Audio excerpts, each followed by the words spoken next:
Mr. Ba, pinapaliwanag mo ang sarili mo? Sarili ko, Mr. Chair. Paliwanag mo yung sarili mo. Yes, sir. Ba't mapagin ka na ibang pangalan dito? Mr. Chair, nagsilbi ako ng 38 years laban sa insurgency, anti-terrorism, kidnapping, at illegal drugs. Never na pumatong ako. Kaya kong tumingin kahit kaninong mata na wala akong pinirahan kahit kanino. Now, bakit ko daw kinlir si Michael Yang? 2004, kahit magtumbling-tumbling si Colonel Asierto, walang pangalang Michael Yang na personality sa Davao Clandestine Laboratory. Dahil kung kasama ang Michael Yang doon, dapat kasama siya sa kinasuhan namin. Umabot ng 2016, wala pa rin Michael Yang. Now, tinanong ni Honorable Congresswoman Luistro, si Colonel Asierto, ano ba ang report na ibinigay mo kay General, kay Chief PNP? Ang sabi niya, si Michael Yang ay kasama ni Alan Lim at Johnson Chua. Johnson Chua is a personality. Kasama po siya sa kaso. Alan Lim is a personality na nahuli sa Cavite Clandestine Laboratory. Just because kasama mo yung Alan Lim and Johnson Chua na wala ka pang pinapasok na ebidensya na related sila, ipapasok mo na agad ang pangalang Michael Yang. In fact, walang information na pumasok sa akin na Michael Yang is involved. Point of order, Mr. Chair. Ano ba, sino ang pinapaliwanag ni General Villanueva? Siya ba o si Michael Yang? Mr. Ba, pinapaliwanag mo ang sarili mo? Sarili ko, Mr. Chair. Paliwanag mo yung sarili mo. Yes, sir. Ba't mapagin ka na ibang pangalan dito? No, Mr. Chair, kasi ngayon na lang ako.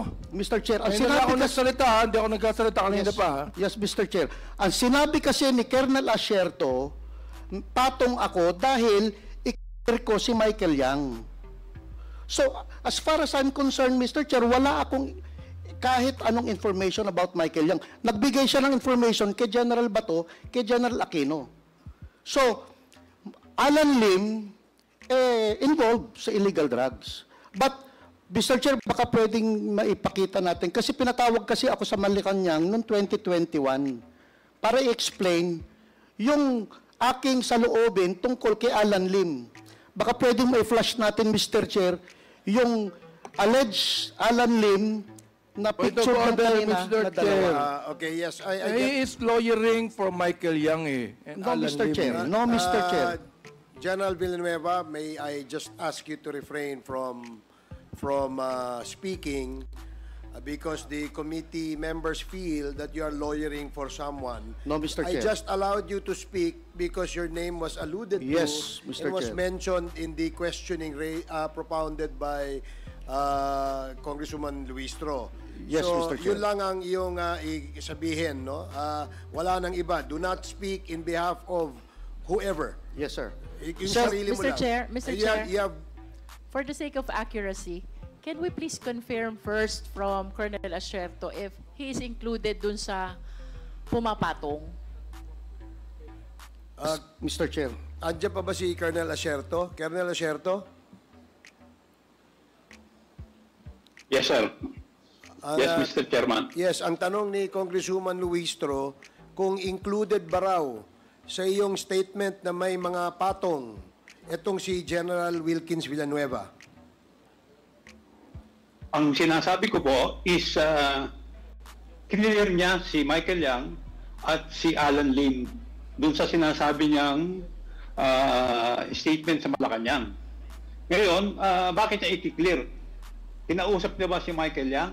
Kinausap niya ba si Alan Lim at that time?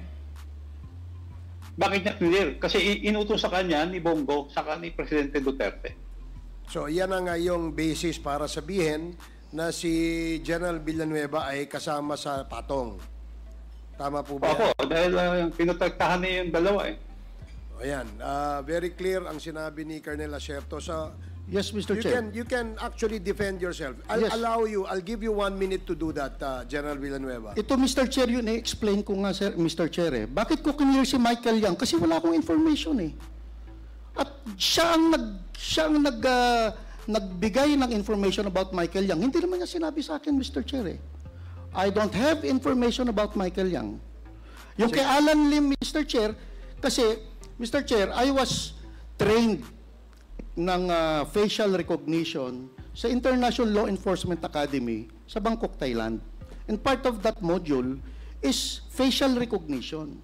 Yung pinasok kanina doon, Mr. Chair, na picture na dalawa, ang laki ng diferensya, Mr. Chair. Okay, sige. Pag-uusapan natin yan sa next hearing. Meron pa kasi tayong isang topic today and our resource persons are here since this morning. But, Mr. Chair, I do not deny na si Alan Lim... Wait. Do not speak when the chair does not recognize you. Yes, okay? Mr. Chair. I'm sorry, Mr. Chair. I am explaining. So, papunta ho tayo sa next topic natin for today, EJK. Hindi pa ho tayo tapos. I will give you all the time when the appropriate time comes. So, tapusin lang po natin yung ating mga interpellators and then we shift to another topic. But I gave you already 2 minutes to defend yourself, General Villanueva. So, another 30 seconds for your closing remarks. Sige. I'm okay, Mr. Chair. But Okay. I do not deny na si Alan Lim ay yun yung picture na naandun sa Cavite. Okay, sige. Kasi nahuli talaga siya sa Cavite, Mr. Chair. Magkasabay sila. Nung nag-ooperate kami sa Davao, si Alan Lim nahuli sa Cavite Clandestine Laboratory, Mr. Chair. Okay, sige. We'll take note of Mr. that. Chair. We will ask that more questions about that in the next hearing. So, Mr. Chair, in relation to in relation to... while Wilkins is present, Mr. Chair. sige, Congressman Flores Just a few and then questions. Congressman Konghun. Congressman Konghun is supposed to be the next With interpolator. this indulgence, Mr. Chair. With the indulgence of Konghun. Few questions lang. Mr. Chair, okay, sige, go ahead. Thank you. Jay. Please proceed. Thank you, Mr. Chair. General Wilkins, were you present during the Dumoy raid sa Davao? I led that operation, Mr. Chair. You led that operation as PIDEA Region 11? Yes, Mr. Chair. And you were with your personnel at that time that the raid was conducted? It was a joint operation by PIDEA 11, PACER Northern Mindanao, PACER Mindanao Area Office, Intelligence and Investigations Service ng Regional Office So 11, several units. and including AIDSOT, Mr. But you as the lead? Yes, Mr. Chair. Kasama ko dyan si Colonel Asierto, Mr. All right. Chair. Now, in this raid, this resulted in the death of 6 Chinese drug suspects, correct? Yes, Mr. Chair. And that there were hundreds of kilos of shabu confiscated during this raid. Mr. Chair. Now, in this raid, which you led, did you prepare or submit an official report to your superiors in the PIDEA? Yes, Mr. Chair. Now, before I go back to you, DG Lazo. Yes, Your Honor. Sir, does PIDEA have a record of this report that General Wilkins is referring to? None, Your Honor. None? Yes, Your Honor. From official records of PIDEA? Yes, Your Honor. Why is that so, Director General Lazo? The reason that I'm getting from my office, Your Honor, is that PIDEA only came into creation 2002. So this happened in 2004. So apparently, hindi pa institutionalized yung submission of reports noon. So Point of order, Mr. Chair. What is the point of order of Congressman Ako? Is the Director General of PIDEA lawyering for Director General Wilkins?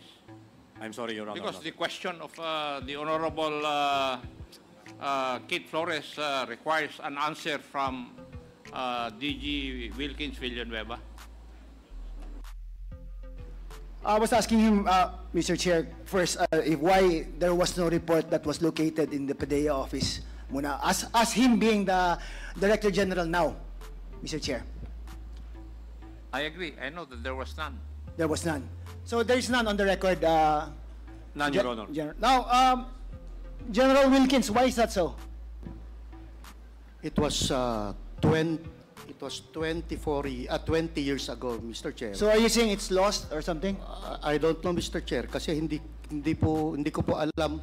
Ang repository ng report na yan, Mr. Chair, ay ang operations. But you are certain that you made a I report? did, Mr. Chair. Okay, now, in this raid, General Villanueva, were there suspects that were arrested during the raid?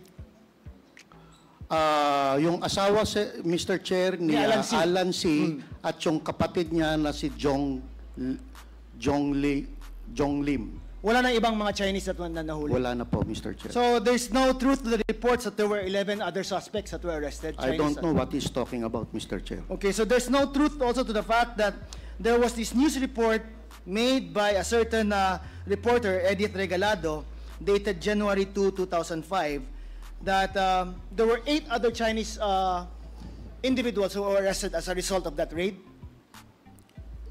Kasama ko, Mr. Chair, si Edith na naandun, Mr. Chair eh. Wala namang na-arrested dun sa loob ng laboratory, Mr. Chair. Or subsequent to that raid, were there any other arrests that were made that resulted in the arrest of other Chinese individuals? Except for yung magkapatid na si Pilapil at si Jong, walang ibang arrested. Can I ask Colonel Sierto, Mr. Chair? Kasi if he's still on the line. Colonel Sierto, as a result of that raid, were there any other Chinese individuals arrested because of that raid? Meron po. Meron, ilan po? Sa loob po ng laboratory, 11. 11. How come General Wilkins is saying that walang na-aresto na mga Chinese individuals? Hindi ko po alam sa kanya. Sorry po. No, in fact, there is this news report that was written by the reporter Edith Regalado, whom you said was also with you during that raid, that 8 other Chinese individuals were released upon orders of Mayor Duterte. Mr. Mr. Chair, Chairman, kung ako pong sasagot, meron pong nahuli, pero hindi po sa loob ng laboratory. Doon po sa Arlene's apartment. I think doon po yung sa apartment nila Jed Pilapil. Alright, Wilkins is confirming this. yes, Mr. Chair. Kasi yung clandestine laboratory, it's a separate area. Alright. Yung Mr. Chair, yung safe house nila, yun yung unang pinuntahan nila pagdagaling sa airport. So what we did for questioning, kinwestiyon namin lahat ng mga Chinese na naandun. But eventually, they were released. Because, for what reason? Walang participation, Mr. Chair. You conducted the interview yourself or your office as the lead agency? Yes, Mr. Chair. And you found nothing that would implicate them to the drug laboratory in Dumoy? Yes, Mr. Chair. Is that correct, Colonel Sierto? Sa tingin ko po mali. Kasi po ang alam ko pong humuli sa kanila ay ang Bureau of Immigration. Kaya po sila kinuha ng Bureau of Immigration for immigration violation po. Kaya po sila na-release kasi wala po sila dun sa laboratory. Hindi naman po sila na huli dun sa loob. Kaya ang humuli sa kanila, kung matatandaan ko po, ay Bureau of Immigration. Kasi hindi ko nga po alam na hinuli nila yun. Nalaman ko na lang po later na. So, ang nag-imbestiga, ang humuli, Bureau of Immigration. Okay. For immigration violation po. Thank you. General Villanueva, now do you confirm that Colonel Sierto was present with you during the raid? Yes, Mr. Chair. Do you confirm that Art Las Cañas was also present during the raid? I don't know Art Las Cañas. I did not saw him. I did not even talk to him. Do you know if Sunny Buenaventura was also present during the raid? Hindi ko matandaan, Mr. Chair. But usually, kasama siya parati ni Mayor. Okay. Now, side issue lang kasi kanina na-mention mo itong Alan Lim.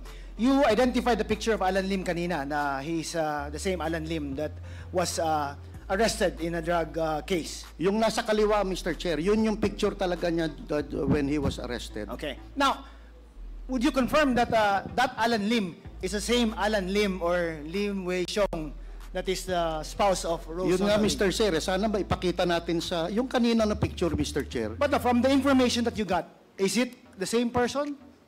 I don't think so, Mr. Chair. You don't think so? I'm not lawyering for him, Mr. Chair, but I don't think so. All right. Thank you, Mr. Chair. Thank you, Jay. Mr. Chairman. Thank you, Congressman Flores.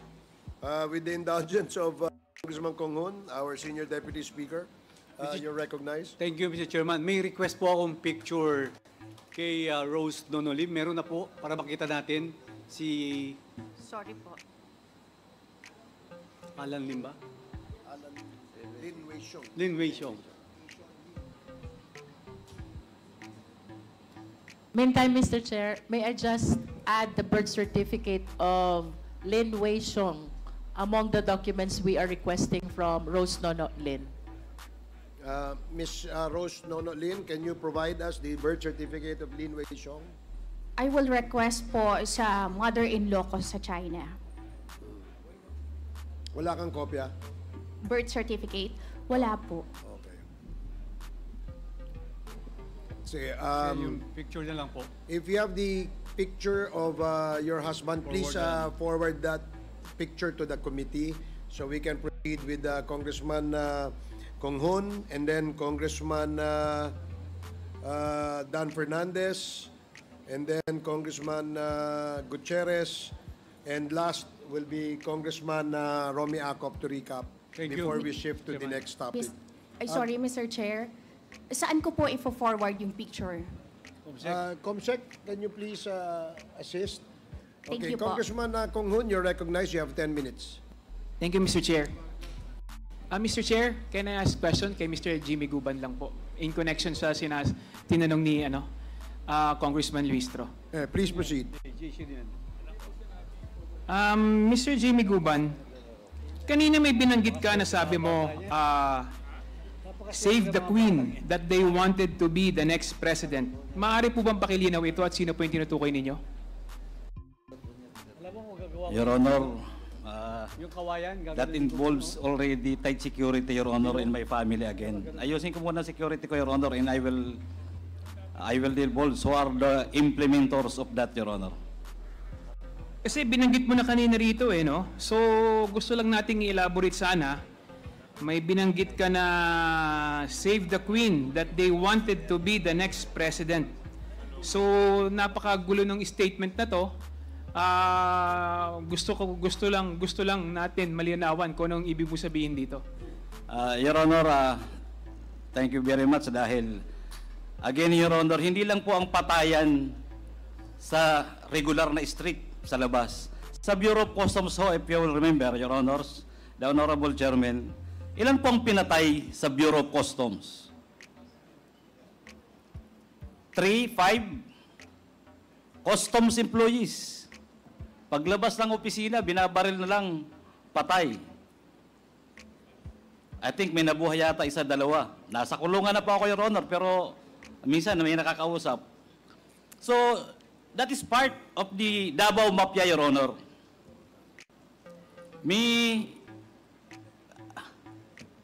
Kaya nga Mr. Jimmy Guban, no? Ano pong koneksyon nito doon sa binanggit po ninyo na save the Queen, that they wanted to be the next president? Kaya gusto ko pong malinawan. Ano pong koneksyon nito sa sinasabi ninyo? Your Honor, this time, I cannot give you the categorical answer because of the security, Your Honor. Pero yung mga implementors, Your Honor, it's already in my mind. I can do it. Kaya lang, Your Honor, ito ay mga hardcore killers, implementors ito ng mga Davao Group. Kaya nga sabi ko nga po if you would remember, Director ng CIIS Bureau of Customs, may pinatay na pulis. Ang tao niya sa loob mismo ng opisina. So, Your Honor, paakyat to sa implementor nung mga nasa taas, pababa. Na-develop ko po itong intelligence report, Your Honor, kahit pa ako nasa kulungan, mag-umpisa po nung ako ay kinausap ng napakasinungaling na reporter. At gusto akong tulungan para mawala ang aking high blood sa kulungan, na si Mr. Paul Gutierrez. Na-develop ko po yung lahat na intelligence report hanggang sa dumating po ako sa National Bilibid Prison. Siguro ko po yan ay kagustuhan